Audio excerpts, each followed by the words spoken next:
미국이 주도하는 다자 경제협력체 IPEF가 출범했습니다. 화상으로 참석한 윤 대통령은 국익을 위한 선택임을 강조했습니다. 고 노무현 전 대통령 서거 13주기 추도식에 여야가 모였습니다. 보수 정권 처음으로 국무총리와 여당 지도부가 참석했고 문재인 전 대통령과 이재명 후보는 현장에서 오찬을 함께했습니다. 정치설명서 김반장 소반장에서는 지방선거를 앞두고 윤 대통령이 자신을 적극 활용하라는 입장을 전한 이유와 민주당이 이번 지선에서 이재명 효과를 누리지 못하는 이유 따져봤습니다. 청와대 내부가 일반에 공개됐습니다. 국빈 만찬을 하던 영빈관과 대통령 기자회견 장소인 춘추관도 관람할 수 있습니다. 국내 입국 시 신속항원 검사도 인정되면서 공항은 활기를 띠었습니다. 치명률이 최고 6%에 달하는 원숭이 두창은 15개국으로 퍼졌습니다. 택시 잡기를 포기하고 공유자전거를 타는 사람이 있을 만큼 심각한 심야 택시 대란 취재했습니다. 지자체가 내놓은 대책도 해법이 되지 못하는 실정입니다. 다음 뉴스입니다. 바이든의 미국이 중국을 견제하는 목적으로 주도하고 있는 인도-태평양 경제 프레임워크 IPEF가 오늘 공식 출범했습니다. 바이든 대통령이 일본에서 총 13개 창설국 정상회의를 주재했는데 윤석열 대통령도 화상으로 참석해 연설했습니다. 윤 대통령은 한국의 발전은 자유민주주의와 시장경제에 바탕했다고 강조하면서 결과적으로는 중국이 세계 경제 질서와 다른 방향으로 움직이고 있다는 점을 드러내기도 했습니다. 오늘 방송된 미국 CNN 인터뷰에선 중국에 대한 좀 더 직설적인 발언도 있었습니다. 이채림 기자가 소개하겠습니다. 이채현 기자가 소개하겠습니다. 윤석열 대통령이 조 바이든 미국 대통령, 나렌드라 모디 인도 총리, 기시다 후미오 일본 총리를 거명하며 인사를 건넵니다. 기시다 총리님과 모디 총리님도 화상으로 뵙게 돼서 아주 반갑습니다. 중국의 반발을 의식한 듯 윤 대통령은 IPEF가 특정 국가를 배제하지 않는 개방적 협력체가 되기를 바란다고 했습니다. 저는 IPEF가 개방성, 포용성, 그리고 투명성의 원칙하에 추진되기를 기대합니다. 그러면서도 자유민주주의와 시장경제가 번영의 기본임을 분명히 했습니다. 대한민국은 자유민주주의와 시장경제 체제를 기반으로 빠른 성장과 발전을 이루어냈습니다. 오늘 방송된 CNN 인터뷰에선 중국이 민감하게 받아들이는 건 합리적이지 않다고 직설적으로 말했습니다. 한국과 미국, 일본 등 IPEF 회원국 13개국의 GDP를 다 합치면 세계 경제의 40%를 차지합니다. 출근길에 중국의 반발 가능성을 묻는 질문을 받은 윤 대통령은 IPEF 참여가 늦어질수록 국익에 불리하다고 설명했습니다. 그 룰을 만들어가는 과정에서 우리가 빠진다고 한다면은 국익에도 피해가 많이 갈 것입니다. 한편 일본을 방문 중인 바이든 대통령은 기시다 일본 총리가 중국 견제와 방위비 증액 등을 약속하자 일본의 안보리 상임이사국 진출을 지지하겠다고 화답했습니다. TV조선 이채연입니다. 관련해서 왕이 중국 외교부장은 미국이 패거리를 만들고 있다고 비난했고 중국의 관영 매체들은 한국이 대가를 치를 것이라고 했습니다. 우리 정부는 사드 배치 때와 달리 중국이 실제로 보복에 나서진 못할 걸로 예상하면서도 중국이 배척당하지 않도록 역할을 할 것이라며 달래기에 나섰습니다. 이어서 윤동빈 기자가 보도합니다. 중국은 IPEF를 미국이 동아시아에 쳐놓은 경제적 포위망해라고 보고 강력 반발하고 있습니다. 왕이 외교부장은 미국이 자유와 개방의 기치를 내걸고 있지만 패거리를 지어 소그룹을 만드는 데 열중하고 있다며 특정국을 배제하는 것은 옳지 않다고 했습니다. 관영 매체 글로벌 타임스는 한국은 미국 반중 전략의 놀이개가 되거나 최대 무역 상대국의 감정을 상하게 해서는 안 된다고 위협했습니다. 정부는 IPEF가 중국을 배제하는 게 아니라며 참여를 유도하겠다고 했습니다. 중국이 이런 소외감을 느끼거나 또는 중국이 이러한 과정에서 또 배척되거나 하는 일이 생기지 않도록. 하지만 공정 경쟁과 투명성을 기치로 내건 IPEF에 중국이 가입하기는 쉽지 않다는 점에서 한중 관계가 나빠질 가능성은 커지고 있습니다. 다만 IPEF는 가입국이 총 13개국이어서 한국만 골라 보복할 가능성은 높지 않다는 분석입니다. 정말 이거는 부당하죠. 어떻게 한국만 꼬집어서 공격을 합니까? TV조선 윤동빈입니다. 영내 국가 노무현 전 대통령 서거 13주기 추도식이 열린 경남 봉화 마을에 문재인 전 대통령을 비롯한 민주당의 주요 인사들이 대거 집결했습니다. 보수 정권에선 처음으로 국무총리와 여당 지도부까지 참석했는데 윤석열 대통령은 참모진을 통해서 권양숙 여사에게 때가 되면 찾아뵙고 싶다는 뜻을 전한 것으로 알려졌습니다. 이광희 기자가 봉화 마을을 다녀왔습니다. 노무현 정부 마지막 총리를 지낸 한덕수 총리가 노무현 전 대통령 13주기 추도식장에 들어섭니다. 국민의힘 이준석 대표와 권성동 원내대표도 추도식에 참석하고 권양숙 여사를 40여 분간 예방했습니다. 대통령께서 또 그리고 노무현 대통령에 대해서 몇 번 좋게 말씀하셨던 것에 대해 가지고 그런 걸 참 좋게 보신다는 인상을 받았습니다. 12,000여 명 추도 인파가 모인 가운데 국무총리 등 정부 요인들과 여당 지도부도 보수 정부에서는 처음으로 참석했습니다. 윤석열 대통령은 한 총리를 통해 노 전 대통령의 서거는 우리 역사의 안타까운 일이라는 메시지를 전했습니다. 국민의힘은 5.18 기념식에 이어 또다시 통합을 강조하며 외연 확장을 시도한 반면 민주당은 노 전 대통령이 검찰에 의해 정치 보복을 당했다는 주장으로 지지층 결집에 나선 모습입니다. 민주당 박홍근 원내대표는 추도식에 앞서 검찰의 정치 보복에 대한 윤 대통령의 사과가 있어야 한다고 했고, 정치적인 보복 수사에 앞장섰던 당시 검찰의 잘못에 대해서도 인정성 있는 사과까지 이어진다면, 추도사를 한 정세현 전 통일부 장관은 민주당에 힘을 모아달라고 호소했습니다. 최근 대선 패배 후에 기운이 나지 않는다고 말씀하시는 분들이 적지 않습니다.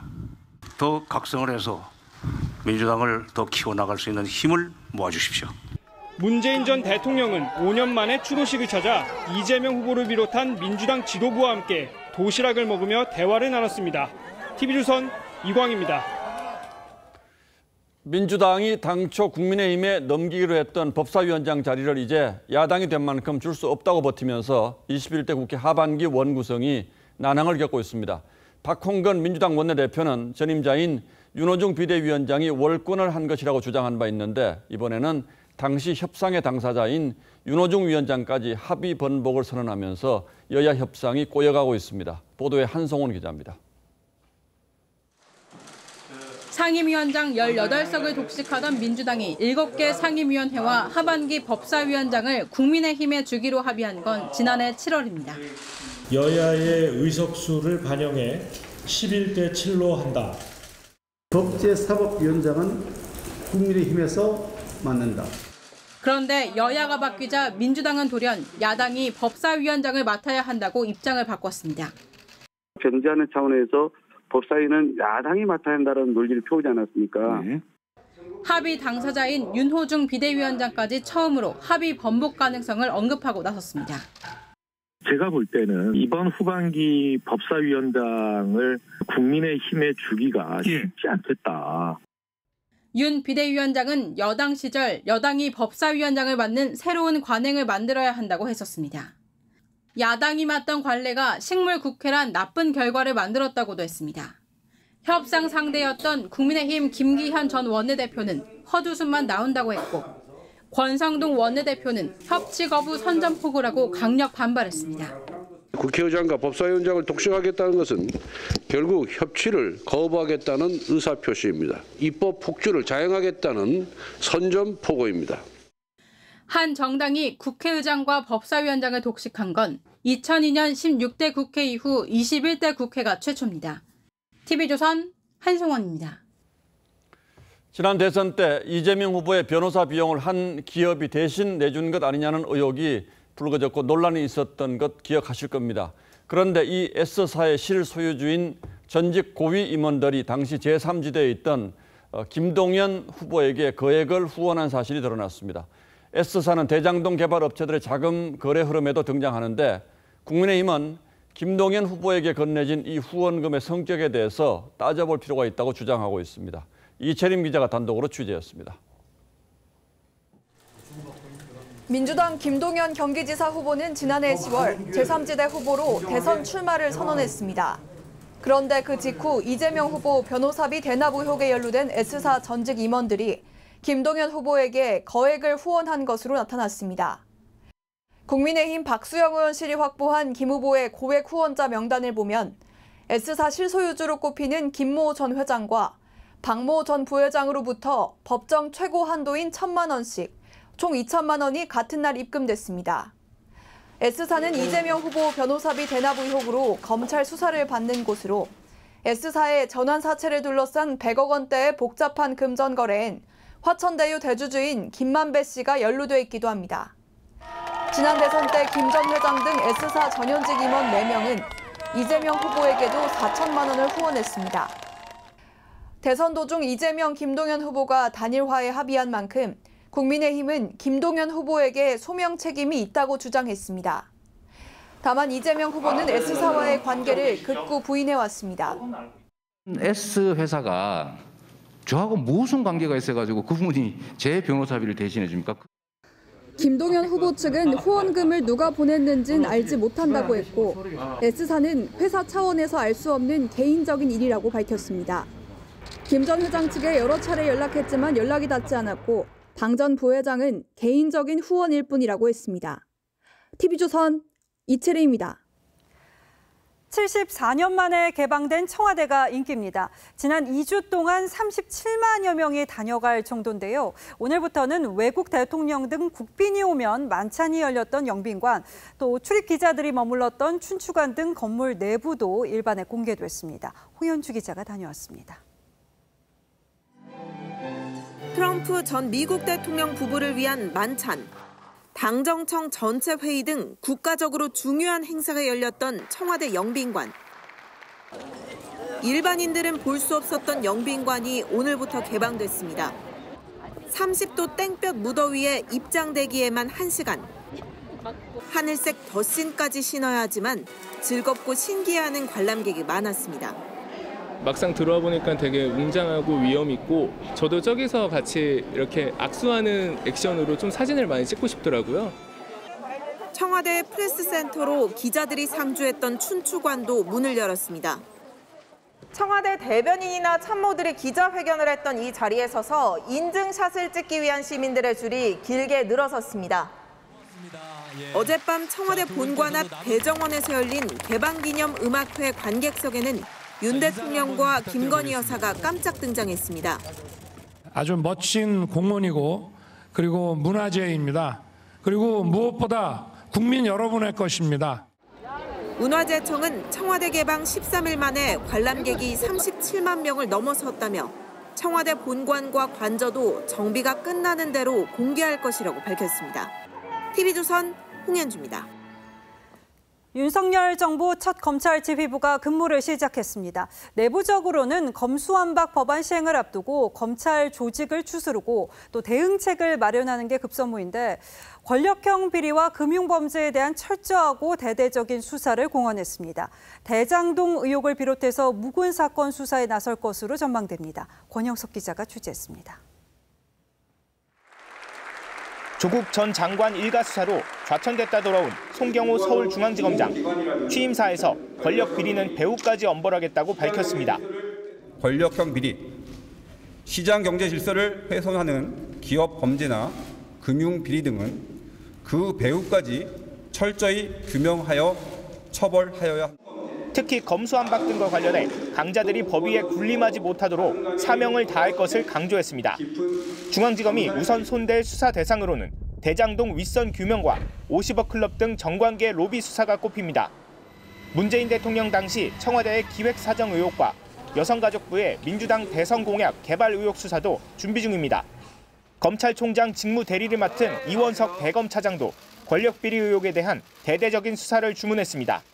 전력을 다해서 수사하고 기소하고 재판하는 것만이 국민의 신뢰, 국민의 마음을 얻는 유일한 길입니다.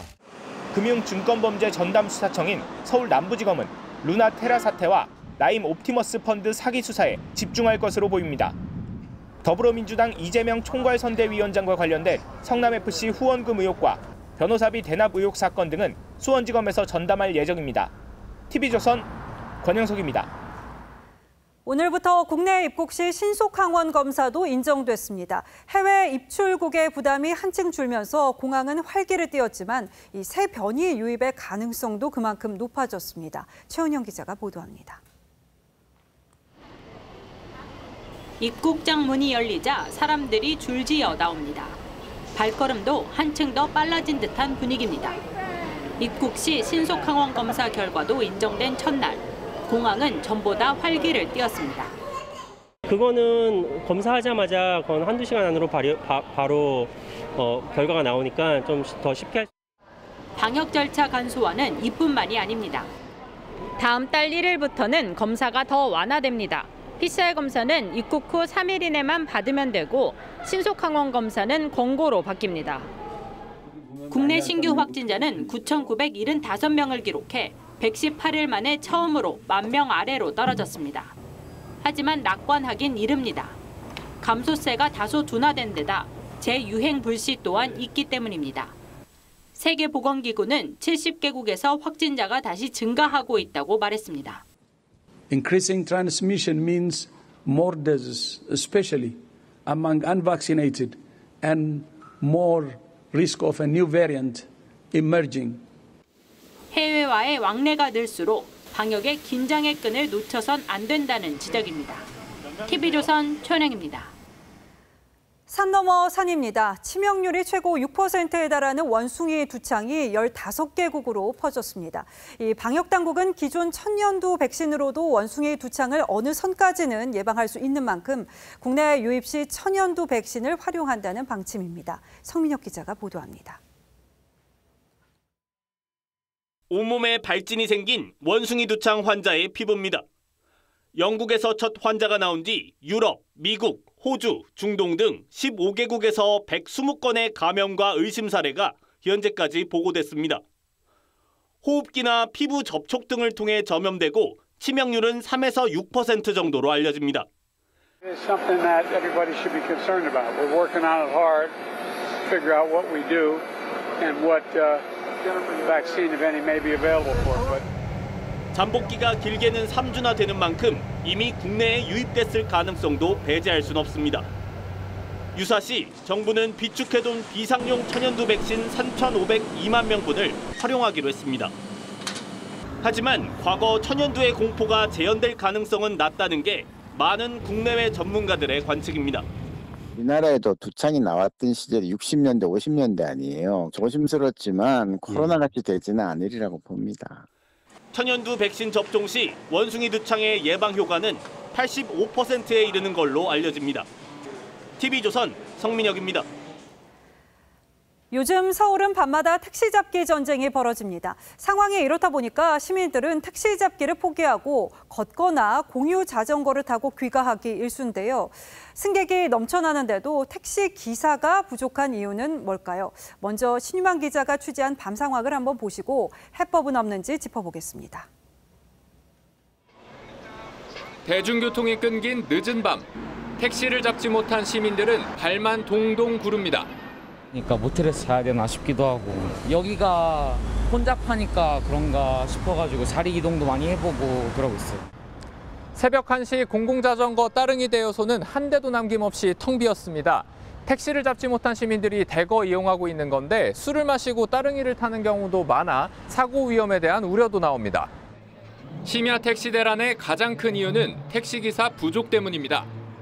지난 2년 동안 전국의 택시기사는 2만 명 넘게 줄었고 서울의 법인 택시기사는 30% 가까이 감소해 전국 최고치였습니다.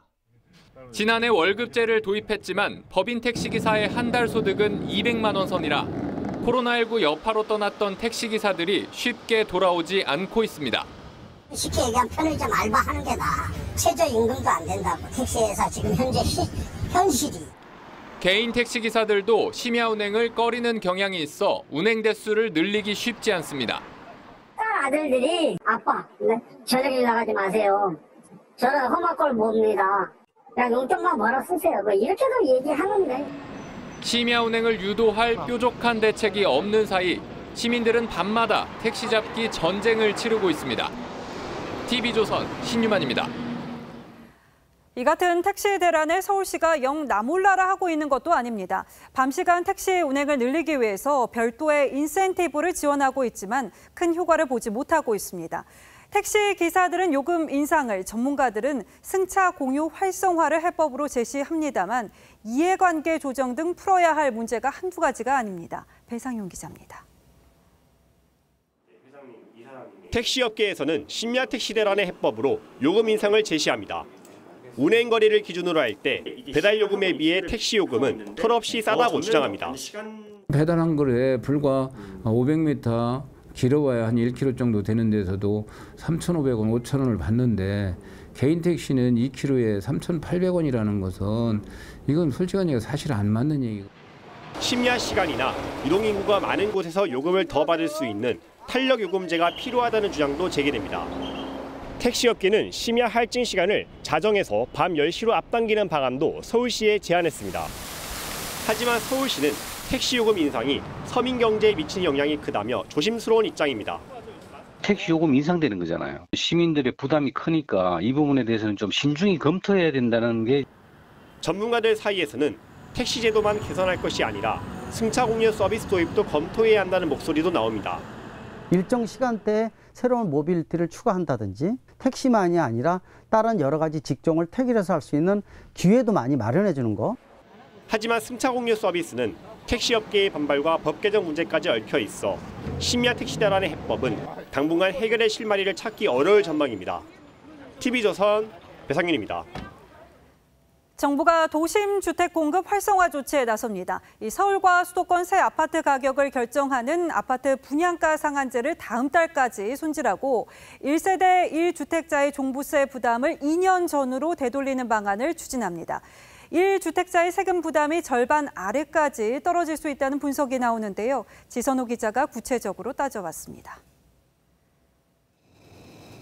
정부가 추진 중인 종부세 완화 방안은 2021년 공시가를 적용하기로 했던 기존 방안보다 한 발 더 나간 겁니다. 법 개정을 통해 2020년 공시 가격을 적용하거나 야당의 협조가 어렵다고 판단되면 공정시장가액을 조정할 것으로 보입니다. 이렇게 되면 시가 25억 원, 공시가격 19억 9,700만 원짜리 아파트의 경우 종부세가 373만 원에서 81만 원으로 크게 줄어듭니다. 공시가격을 2년 전으로 적용해서 세부 부담을 완화해 주는 건 일시적인 현상이고요. 단기적으로 볼 때에는 세법을 손대야 되는 문제. 정부는 공급을 막는 규제도 하나씩 풀기로 했습니다. 우선 분양가 상한제 개편안을 다음 달 발표합니다. 분양가 상한제는 현실과 동떨어진 낮은 분양가 책정으로 재건축, 재개발 사업의 발목을 잡고 주택 공급을 막는다는 비판을 받아왔습니다. 요즘처럼 건설 원자재 가격이 인상이 되고 이건 누가 봐도 수긍할 수밖에 없는 그런 가격 요인임에도 불구하고 또 재건축 사업은 1기 신도시뿐 아니라 서울과 수도권을 모두 포함하고 윤 정부 출범 100일에 맞춰 마스터 플랜을 내놓을 예정입니다. 원희룡 장관은 임대차 3법에 대해서도 모두 그대로 갈 수는 없다며 수정 의지를 다시 내비쳤습니다. TV조선 지선호입니다. 6일 지방선거가 이제 나흘에 앞으로 다가왔습니다. 나흘 뒤부터는 사전투표도 시작됩니다. 지방선거는 대선이나 총선에 비해서 투표율이 낮은 게 보통이어서 여야 모두 지지층을 투표장으로 얼마나 불러낼 것인가가 승패의 관건이 될 거라는 판단입니다. 황병준 기자가 그래서 투표율 관련한 여야의 전략을 취재했습니다. 민주당의 지방선거를 이끄는 이재명 후보는 SNS에 투표하면 이긴다라는 한 줄 메시지로 지지층 결집에 나섰습니다. 대선 패배 이후 지지층 내에서 좌절감이 확산되면서 지방선거 관심도 떨어졌다는 위기감 때문입니다. 사실 그런 점 때문에 당이나 저나 이제 직접 출전해서 결집도를 좀 올려야 된다. 국민의힘도 지방선거를 승리해야 윤석열 정부가 일할 수 있다며 투표 동료에 매달렸습니다.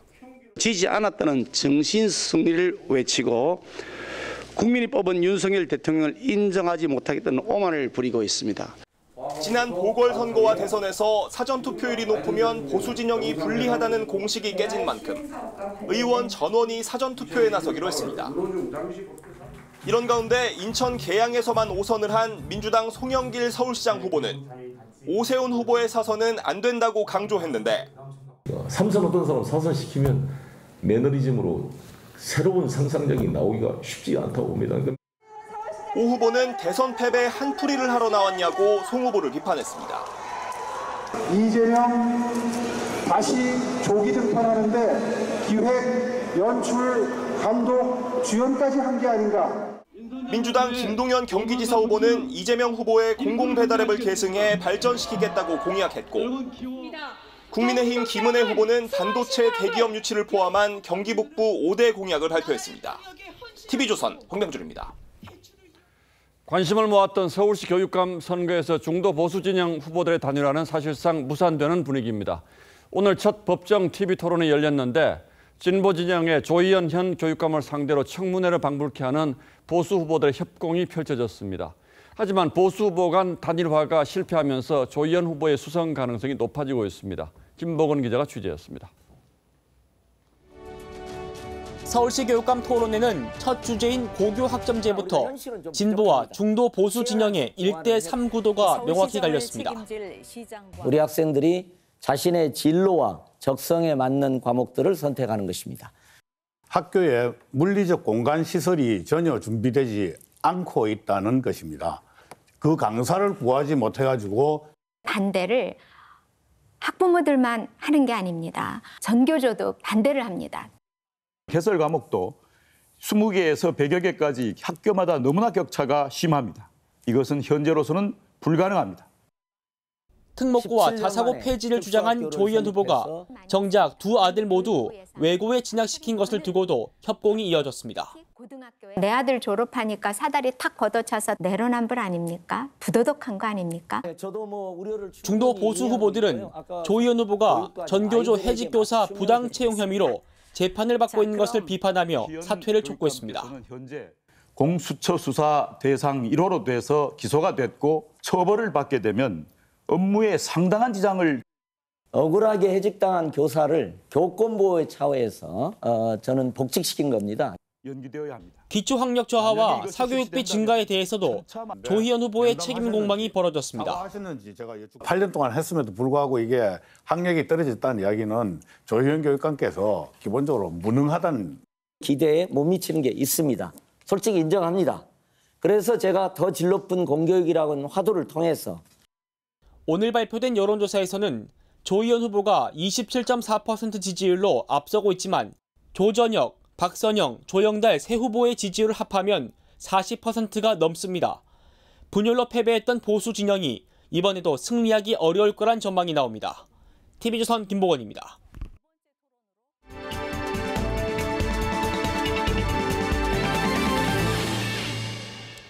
예, 6월 지방선거를 앞두고 벌어지는 정치 상황을 심도 있게 짚어드리는 정치 설명서 김반장, 서반장 시간입니다. 오늘도 여당 김정우 반장부터 시작하죠. 네, 오늘은 결국은 윤회 선거로 하겠습니다. 자, 결국은 윤회 선거다. 이번 지방선거 대선 연장전이다 이런 말들이 많았었는데 결국은 윤석열 대통령의 선거다 이런 뜻입니까? 네, 맞습니다. 인천 계양을 선거에 출마한 이재명 후보는 이미 공식적으로 이렇게 보면 총괄선대위원장이란 직책을 맡고 있죠. 예. 윤 대통령도 이번 선거에 자신을 적극 활용하라 이런 입장인 걸로 알려졌습니다. 그래서 이렇게 후보들에게 사진도 적극적으로 찍어주고 있고요. 또 이른바 윤심이 실리면서 출마를 결심했던 김은혜 경기지사 후보도 최근 지지율이 이렇게 상승하는 분위기를 보여주고 있습니다. 윤석열 대통령께서 가장 사랑하는 후보가 김은혜 후보입니다. 설득하고 반드시 힘 있는 대안으로 주민분들의 삶을 대통령을 적극 활용하라. 이거 자체가 어쨌든 자신감이 좀 붙었다 이런 뜻 같은데 운이 좋은 건지 어쨌든 뒤늦게 컨벤션 효과가 발휘되는 건지 모르겠지만 국민의힘 분위기가 사실 요즘 상당히 좋은 거는 맞는 것 같아요. 예, 그것도 일단 여론조사 수치로도 나타나고 있습니다. 당선인 시절엔 국정수행 기대치가 좀 상대적으로 낮게 나왔는데 예. 오늘 취임 후에 첫 조사에서 국정수행 평가가 이렇게 52.1%로 나왔고요. 그리고 무엇보다 정당 지지율에서 지금 국민의힘이 50%를 넘기는 결과가 나는데 이게 2년 3개월 만에 처음이라고 합니다. 예, 국민의힘이 많이 높아졌군요. 아직은 그러나 평가라기보다는 기대치가 많이 반영된 수치다 좀 이렇게 저는 보고 있는데 지난 주말에 치러진 한미 정상회담도 이번 지방선거의 변수가 될까요?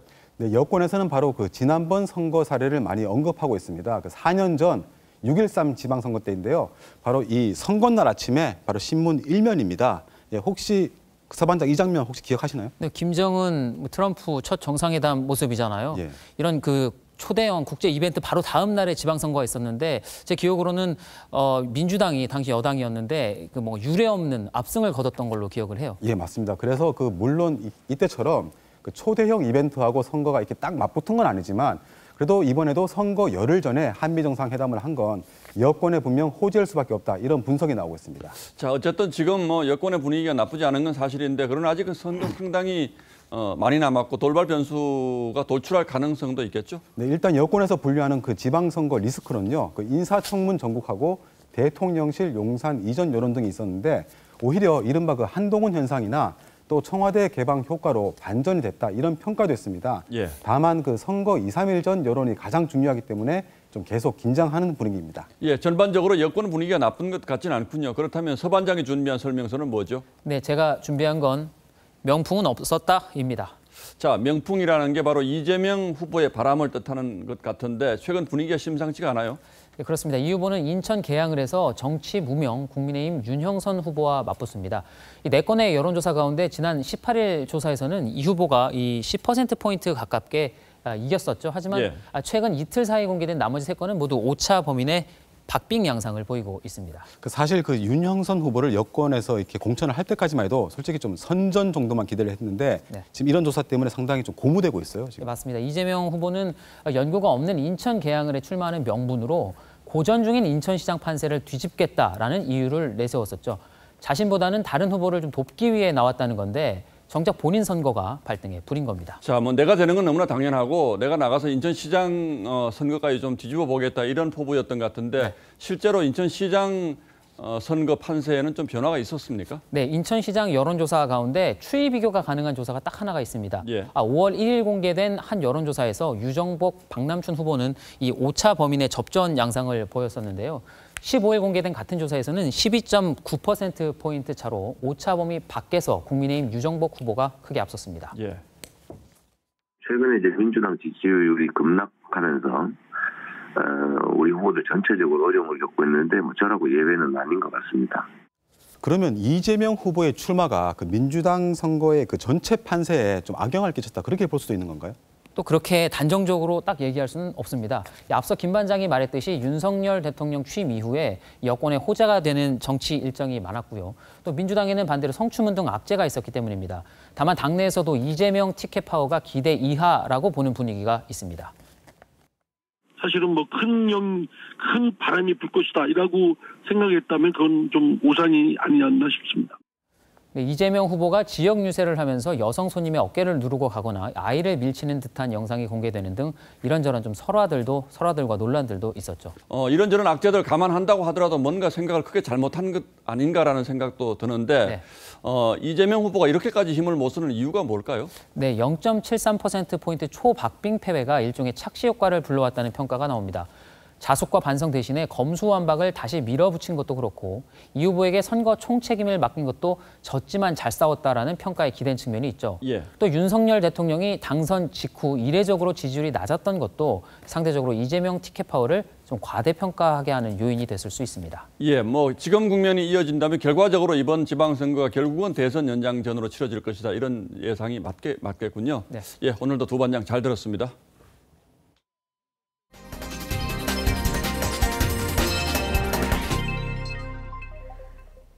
분유 대란으로 망신살이 톡톡히 뻗친 미국이 군용기를 투입해서 분유를 수입하는 초유의 작전을 펼쳤습니다. 일단 특수 분유 30여 톤을 조달했습니다. 최우정 기자입니다. 미군 수송기가 작전을 마치고 착륙 신고를 합니다. 화물칸에 공수해온 건 병력이나 군 장비가 아닙니다. 독일산 특수분유 32톤. 우유 단백질 과민증을 갖고 있는 아기들에게 꼭 필요한 분유입니다. This shipment provides enough formula to take care of 9,000 babies and 18,000 toddlers for a week.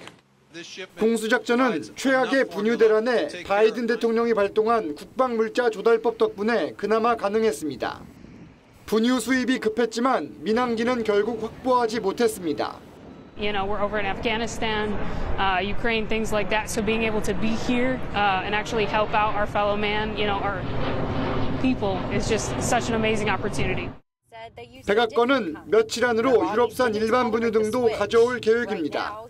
하지만 부모들은 여전히 불안합니다. I think it's kind of a wait and see because when it starts happening and it starts getting back on the shelves, I think that's when people are going to feel at ease. 박테리아가 검출돼 생산이 중단됐던 미국 최대 분유 제조사 에보트의 미시간 공장은 다음 달 재가동에 들어갑니다. TV조선 최우정입니다.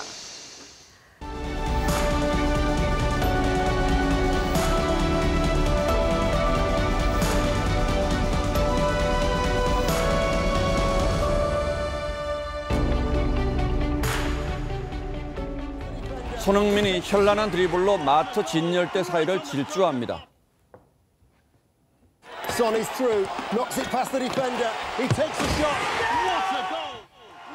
손흥민이 멋진 슈팅으로 시리얼 탑을 무너뜨리자 중계팀도 손님들도 환호합니다. 영국 공영방송 BBC가 만든 프로그램 홍보 영상입니다. 소아암 어린이들을 돕는 자선 광고에서는 아침상을 차리며 요즘 말로 아재 개그도 선보입니다. 시nem은 토트넘이지. 손흥민의 이적 시장 가치는 8천만 유로, 1,000억 원이 넘는답니다. 구단 급여만 세금 40% 떼고 한 달에 6억 6천만 원씩 받습니다. 하지만 그는 어릴 적 한때 컨테이너에서 살았을 만큼 어렵게 자랐습니다. 독일 함부르크 유소년팀에 입단해 구단 숙소에서 살던 16살 손흥민은 한국 식당에 갈 돈이 없었습니다. 우리 음식이 너무나 먹고 싶어서 인터넷으로 한식 사진을 검색해 입맛을 다셨습니다. 아버지가 모든 일을 접고 밥솥과 반찬 챙겨 들고 독일로 날아왔습니다. 값싼 모텔에 묵으며 밥을 해먹이며 뒷바라지를 했습니다. 프로축구에서 뛰었던 아버지 손흥정 씨가 아들을 호되게 훈련시킨 얘기는 이미 잘 알려져 있습니다. 하루 줄넘기 2단 뛰기 1000번, 양발 슈팅 1000개. 그런데 손흥민은 곱게 자란 아들처럼 늘 얼굴이 맑고 밝습니다. 그라운드에 뛰어들었다가 끌려나가는 어린이 팬들에게 유니폼을 벗어서 선물하고 머리를 쓰다듬고 껴안아줍니다. 라이벌 리버풀의 감독은 손흥민의 골에 번번이 발목이 잡히고서도 끌어안아 격려해줍니다. 즐겁게 농담도 주고받습니다. 챔피언스 리그 결승에서 패한 뒤 눈물을 흘리는 손흥민을 위로했습니다. 퇴장당하는 그를 상대팀이 다독이는 것도 보기 드문 장면이죠. 나라와 인종, 세대를 뛰어넘은 그의 무엇이 적장과 적팀의 마음까지 사로잡는 걸까요? 아버지는 그에게 축구보다 사람이 먼저다, 겸손하라고 가르쳤습니다. 한 해에 100권쯤 책을 읽고 30권을 추려 밑줄 그은 뒤에 아들에게 건넸습니다. 아버지는 세상에서 가장 행복한 볼보이를 자처합니다. 아들은 아들대로 내 축구는 온전히 아버지의 작품이라고 말합니다. 외환 위기 때 시리에 빠진 국민에게 희망과 용기를 불어넣어줬던 맨발의 박세리를 아직 기억하시는 분들이 많을 겁니다. 이 땅의 젊음들이 지금 빠져있는 좌절과 절망의 수렁은 그때보다 더 깊으면 깊었지 결코 덜하지 않습니다. 하지만 언제나 그렇듯이 그들은 보란듯이 털고 일어나 걱정하는 어른들을 오히려 위로하곤 합니다. 그것이 대한민국의 젊음이고 그래서 우리에게는 또 기대되는 미래가 있는 것이죠. 5월 23일 앵커의 시선은 선세이셔널이었습니다.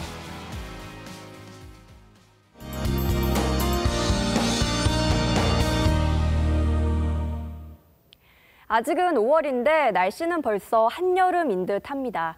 오늘 성주의 낮 기온은 32.6도, 서울은 30.7도까지 오르는 등 올봄 들어 최고 기온을 기록했습니다. 모레까지 이렇게 때이른 더위가 기승을 부리겠고요. 목요일에 중부 지역에 비가 내리면서 더위가 주춤하겠습니다. 더위에 건강 상하지 않도록 조심하셔야겠는데요. 내일 낮 기온은 대구가 33도까지 오르겠고요. 중부 지역은 청주와 대전이 32도, 서울은 30도를 보이겠습니다. 옷을 너무 얇게 입으시는 것보다는 큰 일교차를 고려하시는 게 좋겠습니다. 수도권에서는 미세먼지가 정체되겠습니다. 그리고 아침까지는 곳곳으로 안개가 짙게 끼겠는데요. 출근길 교통안전에 유의하시기 바랍니다. 날씨였습니다.